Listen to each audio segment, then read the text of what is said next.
and we have to really escalate the noise we make so that we'll be heard.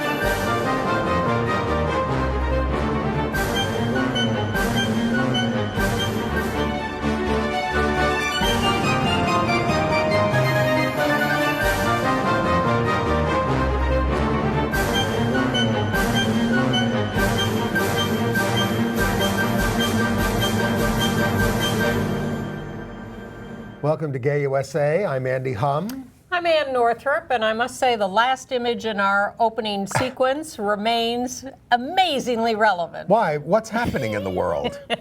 Marriage is continuing to expand exponentially for same-sex couples. Love is breaking out everywhere. Yeah, so we'll go into some of that, try to keep you up to date on what's happened in the last week since last we met, although events will outrun us inevitably. But while we make progress on the marriage issue, the coming U.S. election is shaping up to be devastating for the progress of LGBT rights nationally. We need to get out the vote if we're going to turn that around, and we can, right, out there? We'll give you a few hints, and maybe you'll have some ideas of your own. Meanwhile, the one story distracting us the most from marriage news this past week has been developments at the Vatican, where a committee is trying to soften the rhetoric of the church to, better or lesser effect. Don't be fooled.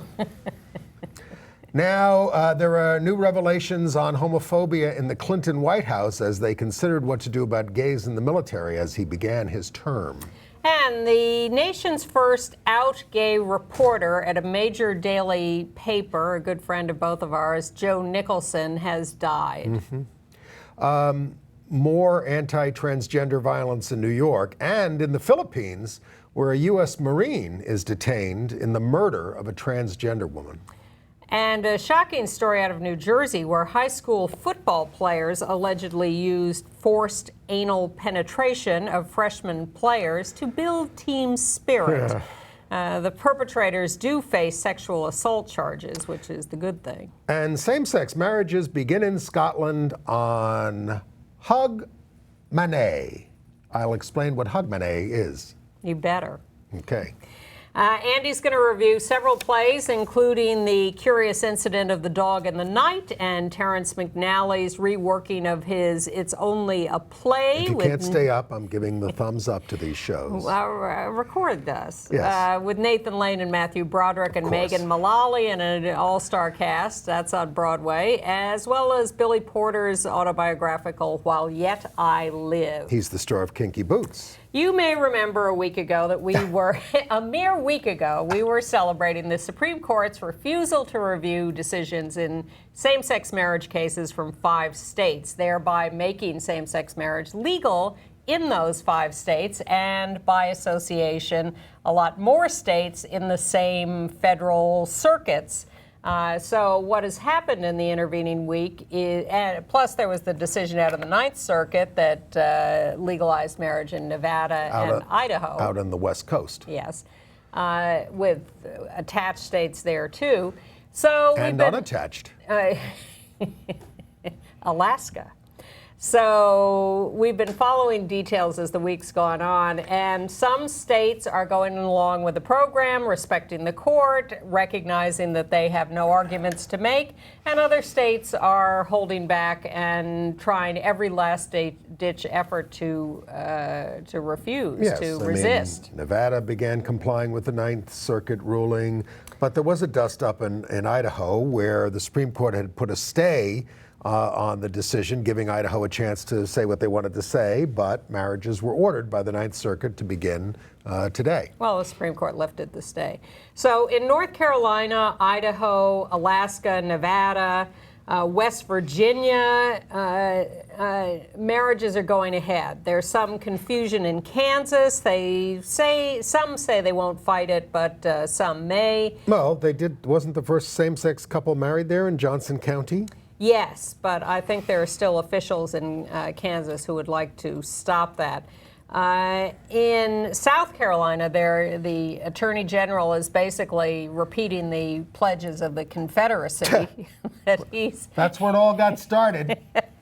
He's not giving up until he exhausts every possible point of resistance. And Lambda is telling the court that they've got to comply with this Fourth Circuit ruling.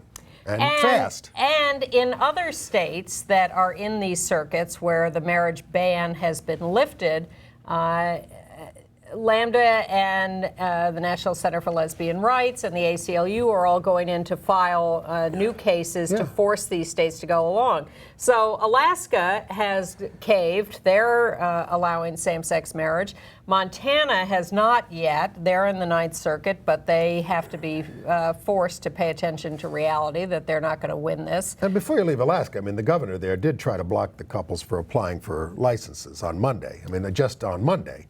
But failed. But failed. Because there are, in each of these circuits, there are half a dozen states, approximately, more or less, that must go along with what the Supreme Court basically said. And their arguments are becoming increasingly desperate.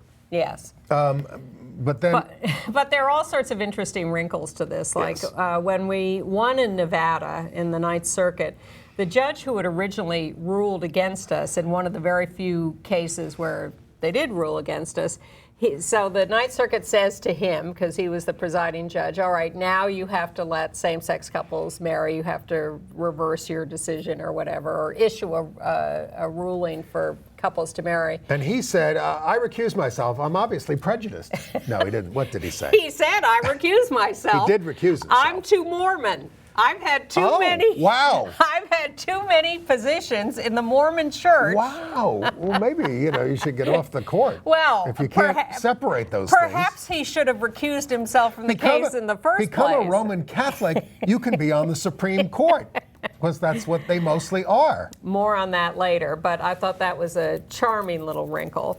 But they're all, we could show you hours and hours of wedding photos and, videos that are on YouTube. Pick a state. Yeah. Google that state and same-sex marriage. You'll come up with a ton of this stuff.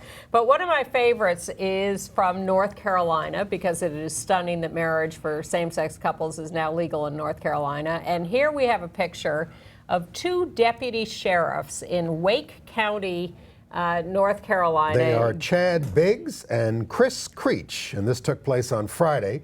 They've been together for 8 years, and this is same sheriff marriage.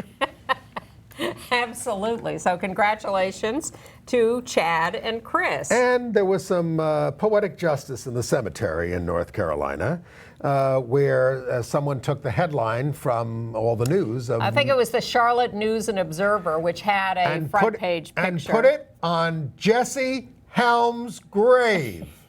There it is. As you can see, he's rolling over there. Over this headline. Because if you don't remember him, kids, he was the most vicious anti-gay bigot in the Senate. He would stand up and propose these amendments on anti-gay stuff and get 98 senators to go along. He had them so scared. Exactly. I always said I wished we had someone as passionate as he was on our side, because we didn't. Well, we could discuss that at length, but we won't. But it was, I thought, very polite poetic justice to just calmly place the newspaper front page. As opposed to the ranting and raving I do about Jesse Helms. Anyway, that was a nice little touch. Okay. Also in Nevada, while marriage has become legal for same-sex couples and they managed to bypass the Mormon judge, there is a right-wing lawyer representing the right wing there in Nevada, a guy named Monty Stewart, who has filed a claim that the Ninth Circuit rigged the judge assignment in this case. And this is bigger than Watergate. And he wants the entire Ninth Circuit to rehear this case because he says this was a completely illegal, manipulation of the process. And people are just horrified that he would make this charge and say this is complete nonsense. Well, it's the kind of thing that doesn't endear you to judges, to accuse them of that kind of level of corruption. Exactly. So he's not going to get anywhere on that. There's also, I heard this fascinating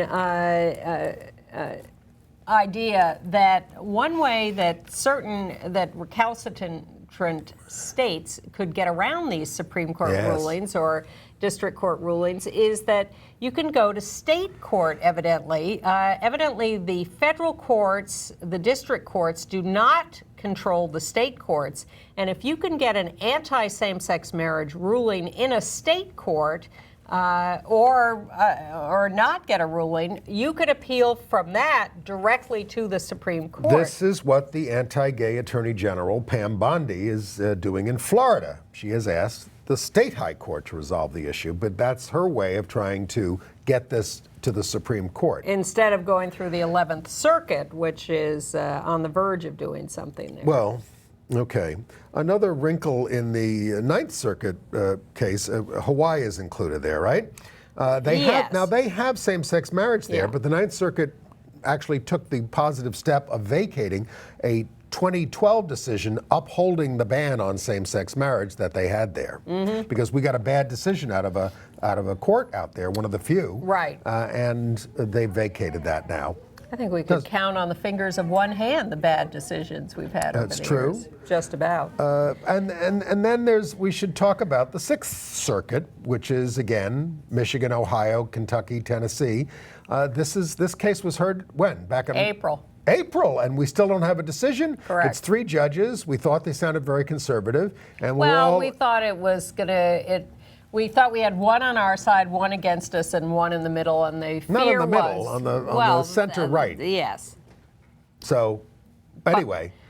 The question is, are they rewriting a previously decided decision to conform to the Supreme Court attitude? Not just that, but if you were a conservative, again, folks, the only hopes the conservatives seem to have anymore is that some of this will take too much time and a liberal justice will die or retire and they'll get to put in a right-wing justice and then they can overturn a lot of this stuff.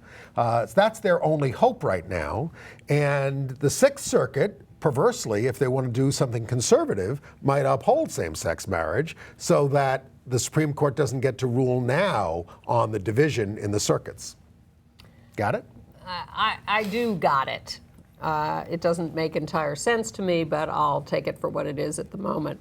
And in Virginia, Governor Terry McAuliffe wants same-sex couples to have equal adoption rights on the heels of same-sex marriage becoming legal.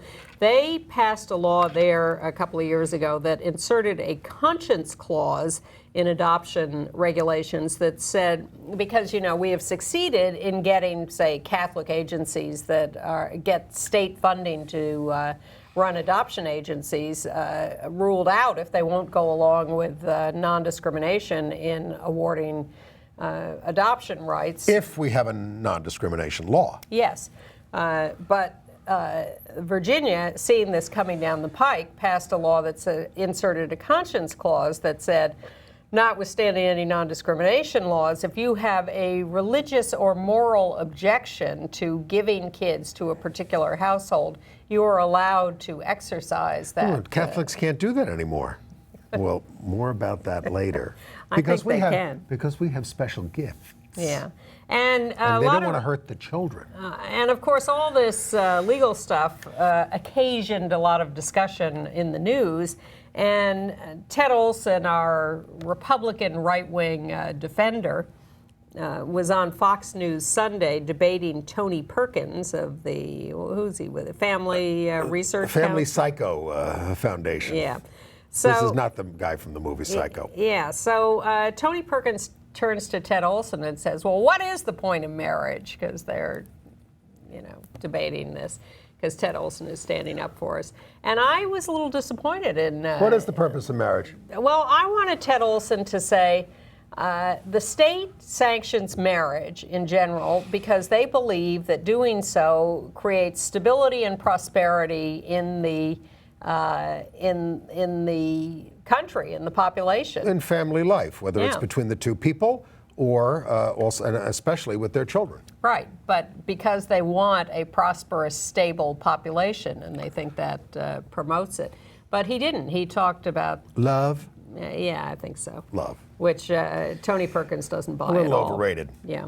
So maybe we should, and one other little note, not as a result of the legal wrangling, but in Pennsylvania, the United Methodists have dropped charges against 36 clergy members who helped Frank Schaeffer, Methodist minister, officiate at the marriage of his gay son. They had to admit they violated policy in order to have the charges against them dropped in Methodist court. Most of them are probably going to do it again. Well, the bishop says that future violations will be punished. No, will be also put through a procedure. Okay. Not that they will be punished. Now, in Indiana, marriages have gotten started, although there was some clerks who balked at issuing the licenses despite a directive from the Attorney General. But in Indiana, you've got the University of Notre Dame. This is our segue into Catholicism. Well, okay, because the University of Notre Dame, a famous, the last bastion of Irish Catholic football, will follow the law and will recognize the same-sex marriages of employees. Now, are other Catholic universities doing this in, Massachusetts, et cetera? You'll tell us, Catholic viewers. University in Washington, D.C. Yeah, you'll tell us. Well, they're the only ones who followed through on this. I can't imagine that the Catholic right-wingers are happy about this, but they are too busy complaining about what happened in Rome this week. They're complaining, and I will complain too, but let's talk about what's happening in Rome. They're having a synod on the family. This is 200 bishops and the Pope. They're meeting, they're coming up with things, and for some reason, during their meeting, they have issued a trial balloon document, because it's not the final document, which is like kind of insane, to issue a statement before you've even decided what you want to say. Are you arguing for secrecy? As opposed to transparency? Come on. Oh, sure, I'd like to be in on the meeting and sit there and write down what everybody says. That would be interesting. And we're going to give you some interesting quotes from some of these bishops. Let's put cameras in the meeting. Yeah.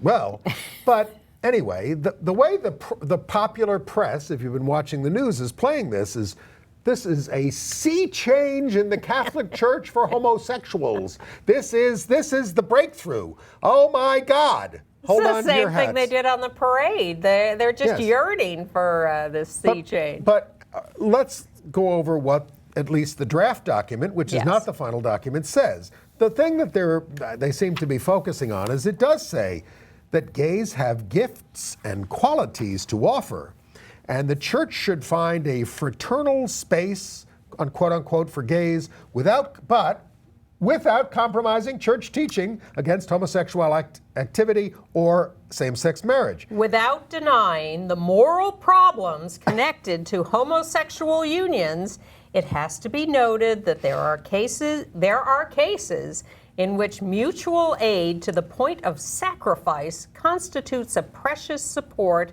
in the life of the partners. I have to say, the tone of all this, which some people are saying is like, New Ways Ministry, which is pro-gay, calls it a major step forward. Dignity is being fairly cautiously optimistic. But, our friend Father Bernard Lynch, who's an out gay priest, said it is significant in its positive tone. But he said, in a famine, any piece of bread is better than no bread, but I would wait and see if we're going to get the loaf we need to heal the terrible damage done by John Paul II and Benedict XVI. I'm not interested in these kinds of statements. I'm waiting for my apology. They have to acknowledge that what they've done has been terribly destructive. They're bad people, and they've done bad things to us, and they owe us an apology. It's tremendously condescending. I mean, they make references to things like, same-sex marriage cannot be considered on the same footing as matrimony between a man and a woman. There's a place for everyone with all their problems. I can remember an old politician in New York who appeared before a gay group in the early 70s. I only heard the story because I wasn't there. And he said, I have no problem with your problem. That's what they're doing here. Well, how long did it take them to apologize to, was it Copernicus? 400 years. Yeah, well, that's... Galileo. They never apologized to Copernicus. I don't even know. Don't send me letters on this. I don't know. Remember what they did. I totally agree with you, but I'm gonna suggest a couple of things. Go ahead, Pollyanna. Thank you. Anne is short for Pollyanna. First of all, it's about perception, a lot of it. If people think that the church is loosening up, it gives them permission to more loosen up, and no matter what the church is saying, that may invite progress. Okay. And I would say the Catholic laity is already there. They already support us in the polls. That's one of the reasons they're doing this, because two-thirds of Catholics support same-sex marriage. But I would like to see a little substance. And what I've said in this case is, okay, let's rehire all those gay employees we've been talking about on this show who were fired for getting same-sex marriage. Yes. That would be something real and substantial. As my old suffragette friends used to say, deeds, not words. Were you close to the suffragettes? Actually, I knew one. And actually, they are the suffragists. Well, they called them, maybe it's because I just got back from London, and that's what they called them over there. But I knew one over here. I'm trying to remember her name. She was in the Parents of Gays. She was an old woman who had a gay son who committed suicide, and she was Sarah Montgomery, and she was fabulous, and she was fearless, and because she came out of that movement.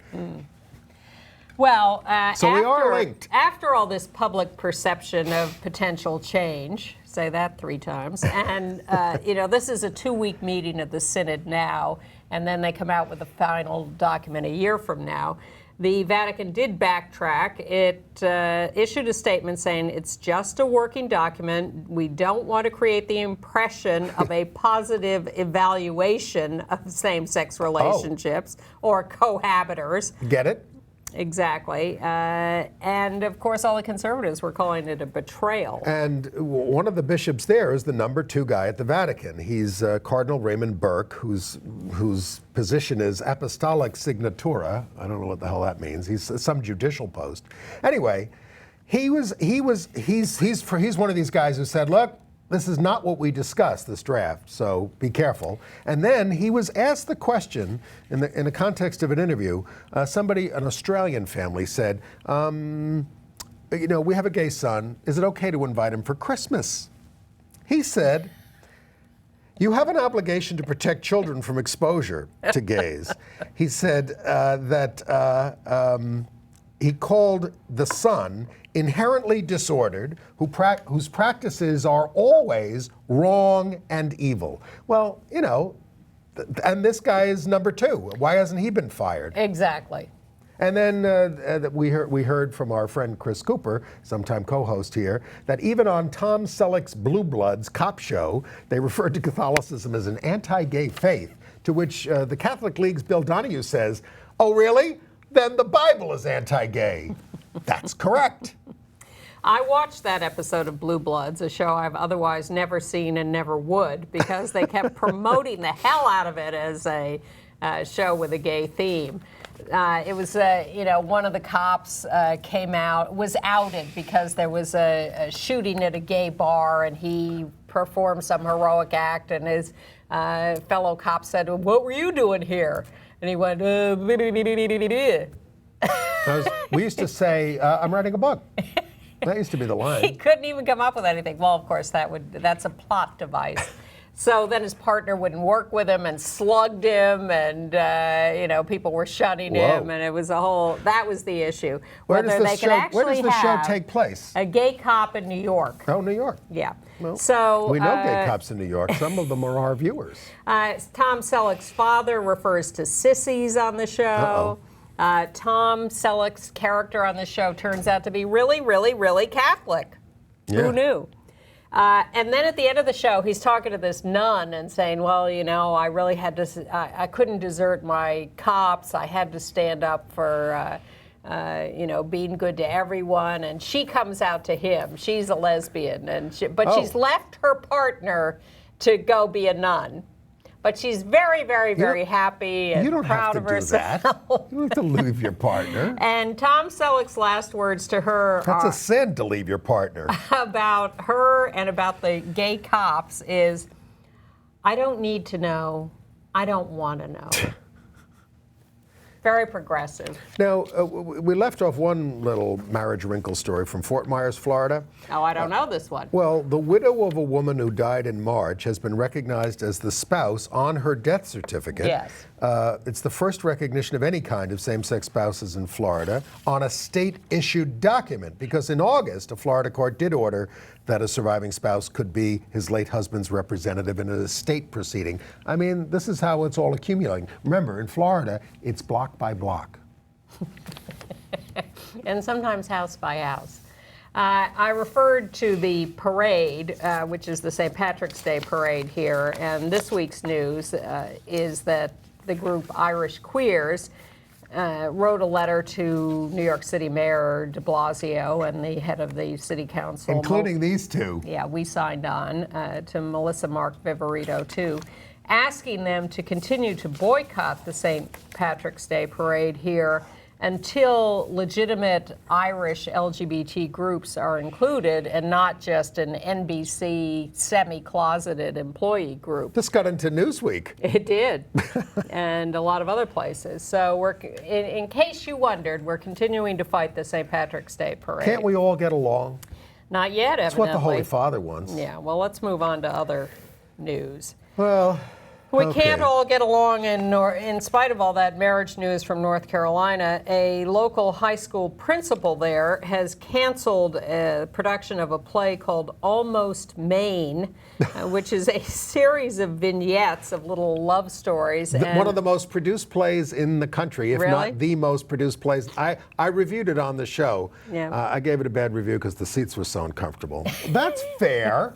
Well, the principal said it was, too much sex, and particularly two boys kissing sex. Oh my goodness. Well, Yeah. it drives them nuts. It Yeah. just puts them over the top.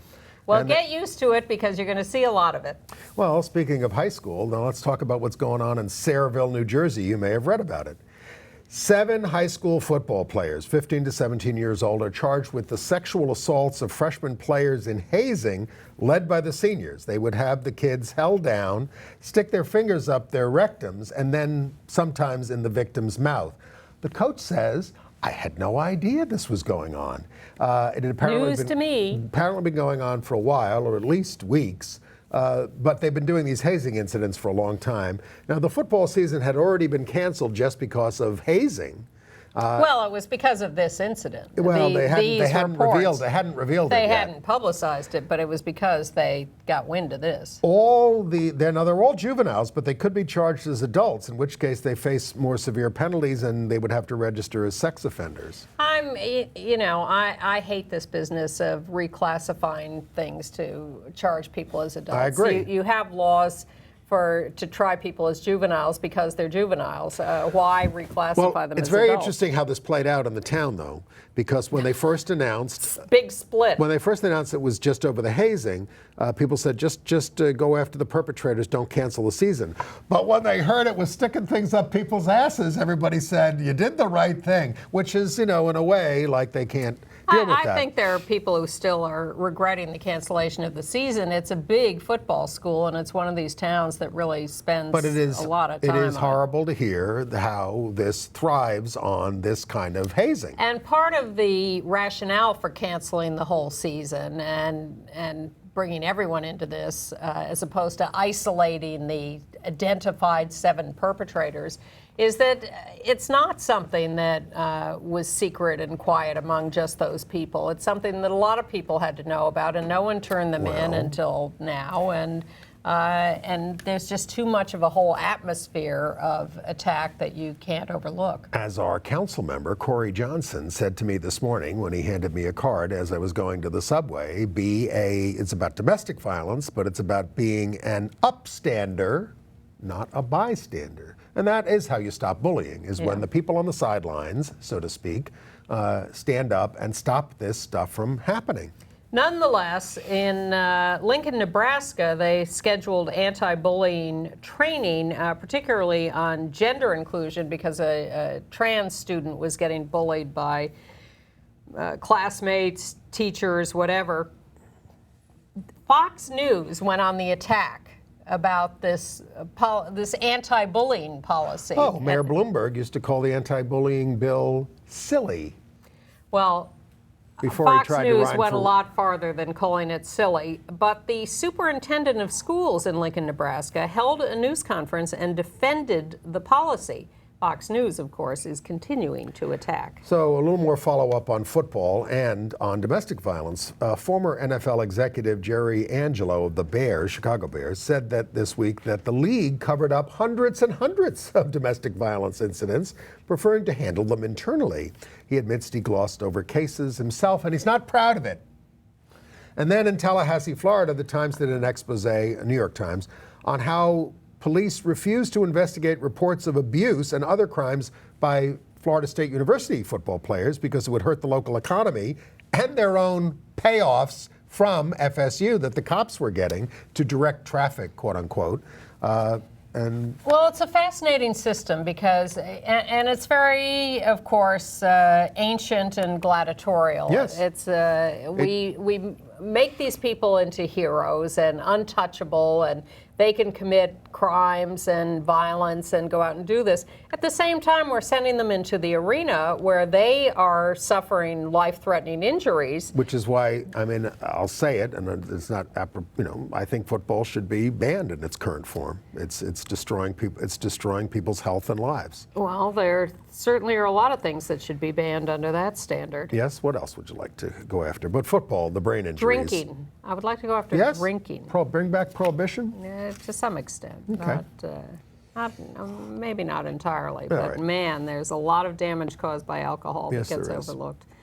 All right, I've got a long list of stories related to violence, Yes, good we and do. bad. Some good news. The Department of Justice, under the Violence Against Women Act, which was, after a long struggle, passed with the inclusion of sexual orientation First and time we ever had gender sort of an identity, affirmative inclusion in a law. So the Department of Justice is giving $600,000 to Long Island Gay and Lesbian Youth, a good youth agency on Long Island, which Yeah, go ahead. they are going to train 190 centers nationally to support LGBT survivors of domestic and sexual violence. That David Kilmnick out there, he's Yeah. the guy who started it 21 years ago, and he's moved on to expanding their services to seniors, and he's the one building the 50. More on that in a moment. But the annual report on intimate partner violence in the LGBT community was released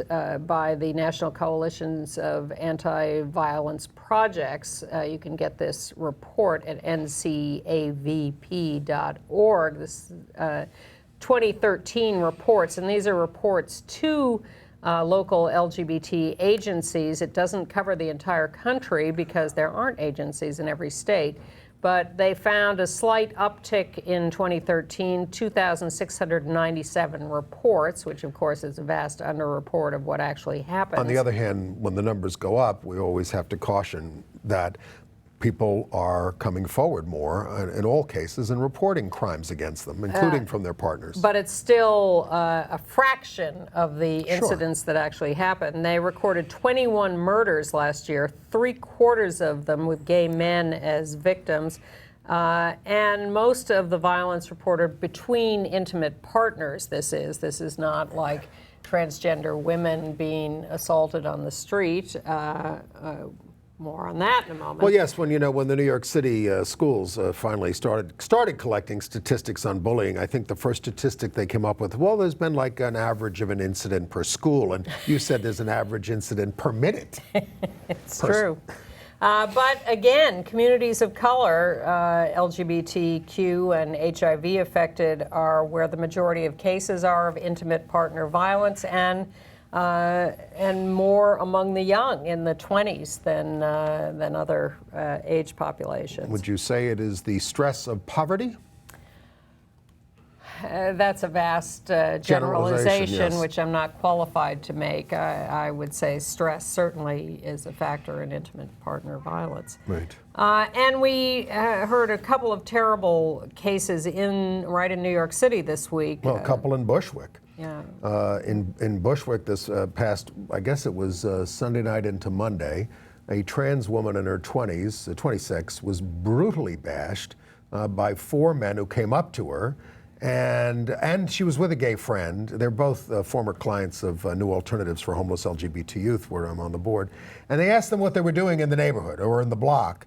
And they, according to Kate Barnhart, who is the director of New Alternatives, she said they realized she was trans from the way she spoke and started calling her faggot. Well, none of this makes any sense, but that's what happened. And take a 2x4 and crack it over her head. The gay guy got away. But she's got a traumatic brain injury, still in serious condition. The Hate Crimes Unit is investigating. It has cell phone video and surveillance video, so there's some hope of apprehending these. You can see pictures of a couple of the perpetrators that were captured on cell phone video by going to avp.org to look at those pictures. And this is New York, folks, where everything's supposed to be so nice for gay people.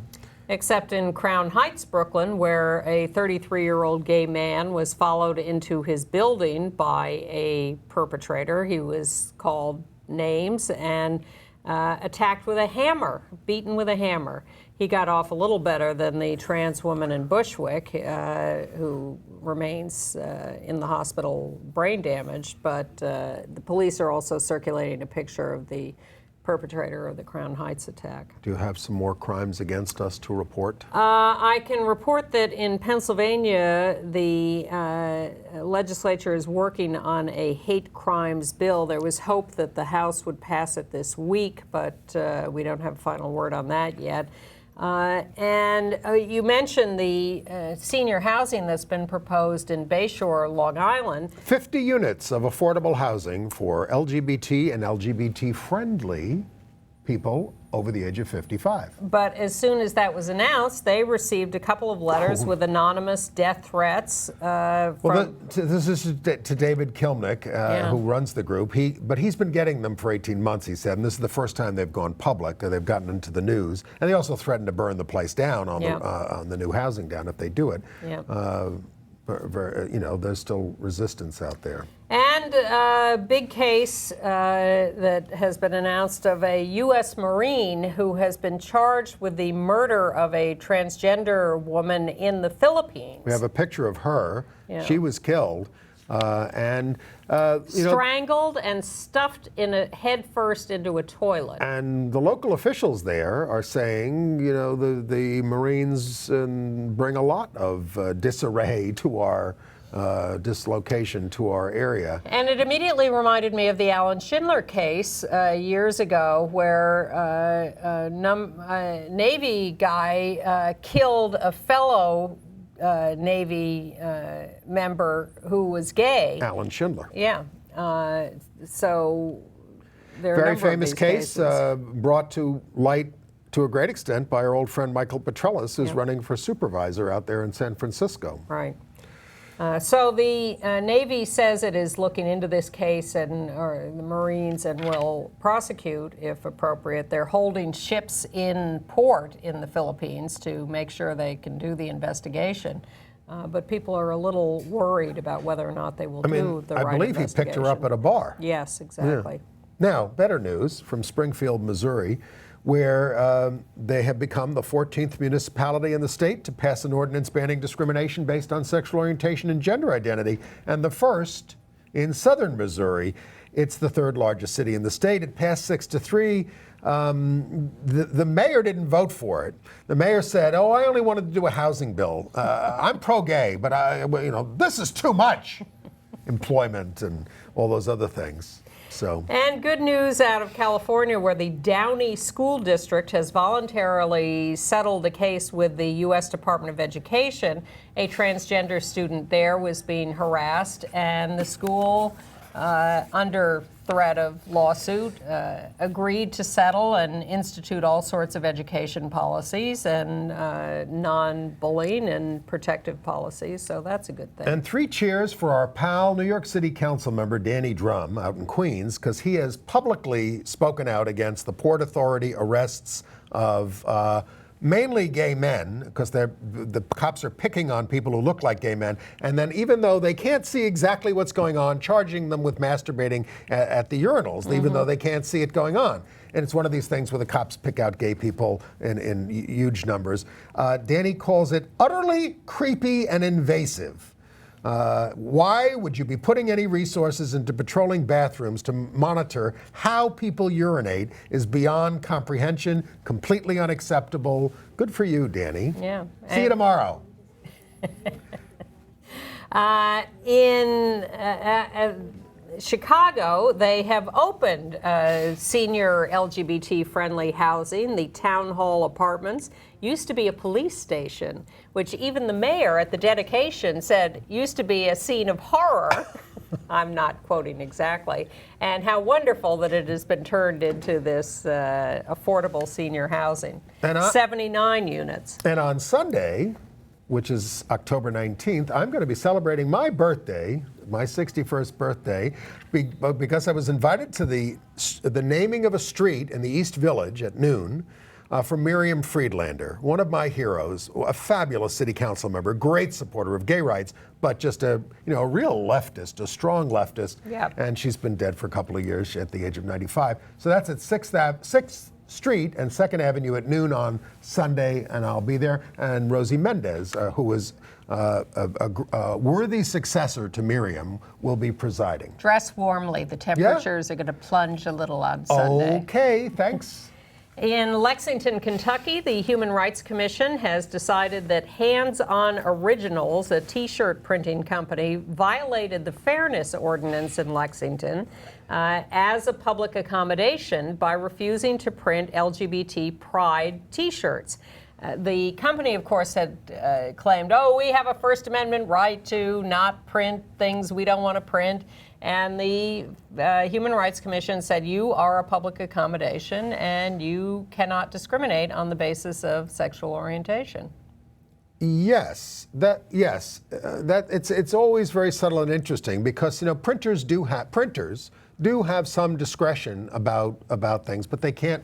I guess what they're saying is you can't violate the anti-discrimination laws. Exactly. Right. However, bad news internationally, where ICANN, I-C-A-A-N, the international group that decides on internet addresses, well, there's been a group that's been trying to get .gay as an internet address, and there have been all sorts of applications and fights and issues around this, and they wanted to do it as a sort of, as a community ownership of the address, with a lot of the profits going to community groups around the world. And ICANN finally issued its decision this week and said no.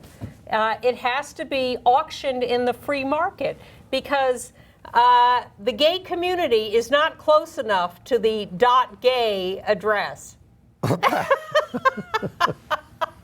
It's unbelievable. You have to read this decision. It can't be given to the community group because the community, something about the community is not identifiable.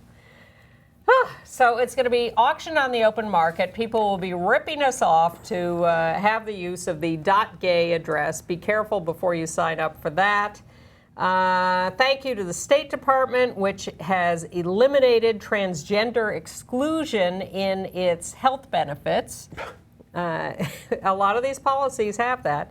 And boo to Fox News and to ministers in Houston.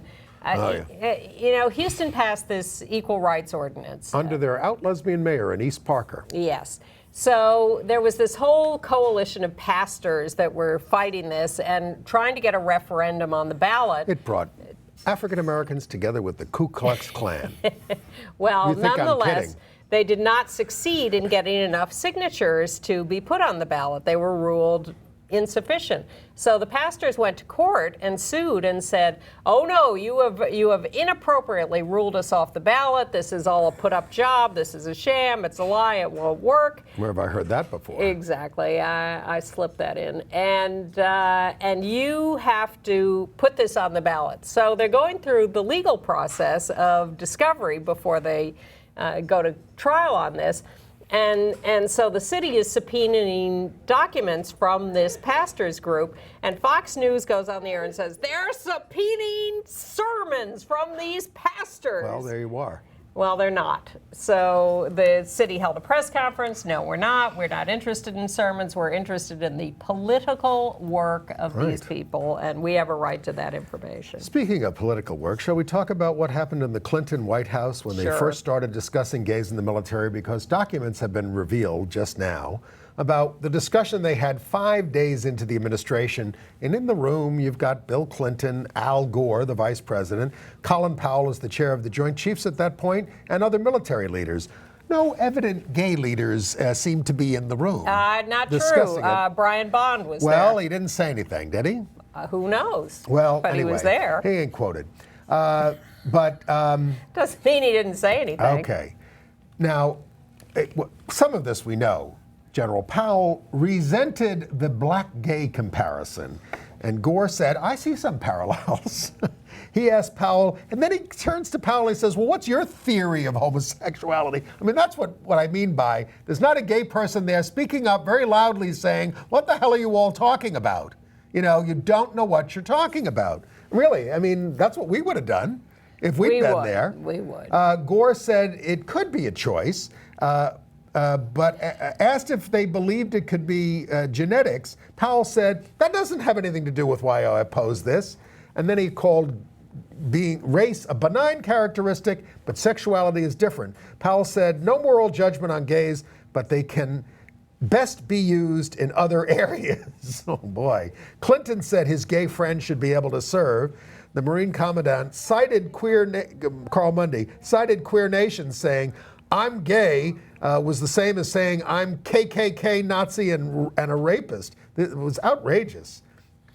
I don't find any of this anything but. Well, it's an extremely ignorant argument, and that what 21 years ago. The reason I said, all right, so Brian Bond was there. Yeah. But what pains me is they didn't turn to the gay or the expert and say, what's going on Why here? would they turn to gay people when they think we're perverted KKK members? He promised to lift the ban, and I always said that Clinton, by having these discussions, tired of having this, allowed himself to get rolled by the military. And that hurt his presidency.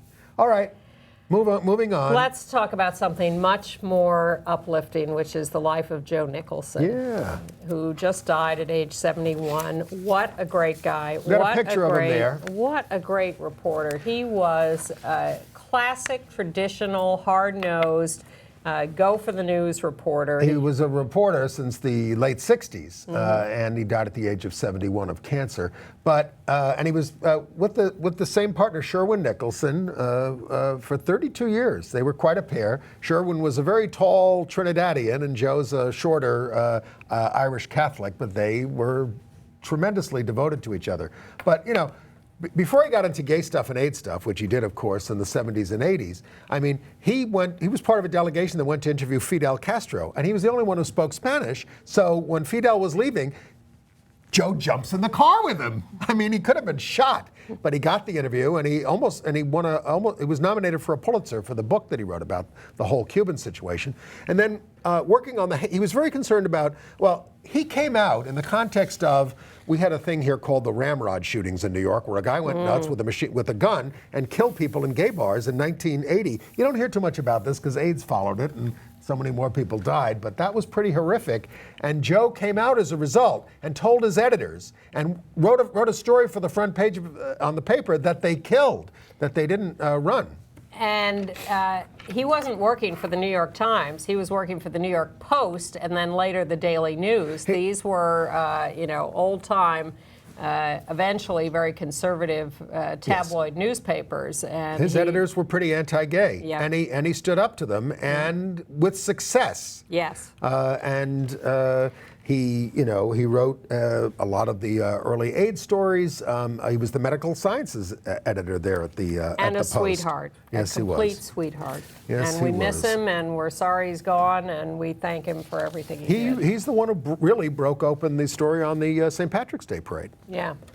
We could go on and on and on about Joe. But instead, we will turn to international news because we are running out of time. Okay.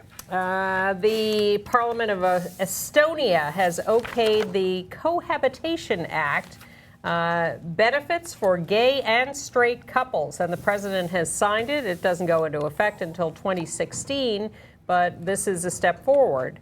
But Kyrgyzstan has just passed the first reading of one of these no mention of homosexuality or non-traditional sexual relations. It would also prohibit LGBT groups from forming, and it passed 79-7 on the first reading. It has to have 2 more votes before the president signs it, but they're not expecting any opposition. I'm for the 7 people, although there was some thought that it wasn't harsh enough, so maybe the 7 who voted against it wanted harsher penalties. And Russia detained 8 people on National Coming Out Day over there in Moscow. But better news from Estonia, where the... I just did that. Okay. Also in Moscow, they were holding an LGBT event at the Sakharov Center, and right-wing, cross-swinging, egg-throwing Orthodox people surrounded the building and held them captive, essentially, for a few hours until the cops got around to showing up. How do you say the name of this Pacific island nation? P-A-L-A-U? Palau. You don't watch Survivor. I don't. They do every other episode there. In Palau. Yes. Well, thank you. See, it's very good that Ann is here because they got rid of their anti-sodomy law there. Well, it's good you're here so you can tell us about Scotland and the details of that. Same-sex marriages will begin December 31st, which is Hogmanay. That's the Scots. That's what they call the last day of the year. It's always been a huge celebration day. The celebration of Christmas was virtually banned for 400 years until the 1950s in Scotland because it was seen as popish. And it's also a day. My people. It's also a day to clean house in Scotland. So once a year we clean house in Scotland. They're getting rid of a bigoted law. Anyway, if you're already in a civil partnership, you can start You can start having your marriage recognized on December 16th. It takes 14 days to get it recognized. That's where we get the December 31st thing from. A transgender woman has won a seat on a local town council in Peru, and she is someone who attended the Victory Fund training in South America a few months ago. So good to go around the world training people to run for office and win and take responsibility.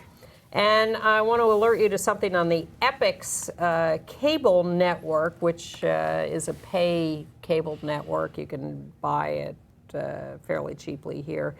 October 29th, 8 p.m., To Russia with Love, secretly filmed at the Sochi Olympics, including Johnny Weir meeting a local oppressed Russian boy and figuring out, oh, there are bad things going on here. Nice. But interviews with athletes, secretly gay athletes, local citizens, should be interesting. All right. AIDS news? Go ahead. Well, the only thing I have is that New York Governor Cuomo, amazingly, 2 weeks before the election, has appointed everyone we know to an AIDS commission. I don't know how they're going to have a meeting. If everybody gets 5 minutes, they won't be finished until 2016. 63 people on the Ending the Epidemic Task Force, and that's only one of 3 committees they're going to end up with.